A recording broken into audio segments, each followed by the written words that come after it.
Prije svega ja sam impresioniran i pohvaljujem sve i grad Veliku Goricu, vrijedne članove plemenite općine Turopoljske koji nisu dopustili da ova tradicija ode u zaborav. Malo je država koja imaju ovako dugu i raznovrsnu tradiciju kad govorimo i o organizaciji života, kad govorimo o kulturnim, ali i pravnim temeljima na kojima su zapravo sazdali se današnji gradovi, ovdje konkretno Velika Gorica, ali ne samo Velika Gorica, i Novi Zagreb je, kao što znamo, dio nekadašnje plemenite općine Turopoljske. Sjajno je vidjeti kako je to krenulo, još tamo negdje iz 13. stoljeća, i ono što svi skupa moramo učiniti, to je da ovim vrijednim i entuzijastičnim ljudima pomognemo kako bi ova tradicija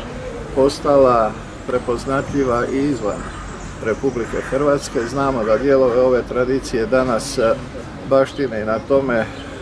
na neki način zarađuju i naši susjedi, pogotovo Austrijanci. Ministarstvo kulture, hrvatska vlada u sljedećem mandatu se mora posvetiti rješavanju nekih pitanja i pravnog karaktera koja će omogućiti i stvoriti jednu osnovu gdje će sve ove aktivnosti, svi ovi planovi se ostvariti i za korist prije svega ovog dijela Hrvatske, ali siguran sam da ovo ima daleko veći međunarodni potencijal. Dakle, od antičkih nalazišta ovdje preko organizacije Turopoljske općine, kroz sva razdoblja kroz koja je prošla plemenita općina, prošla je i Republika Hrvatska. Dakle,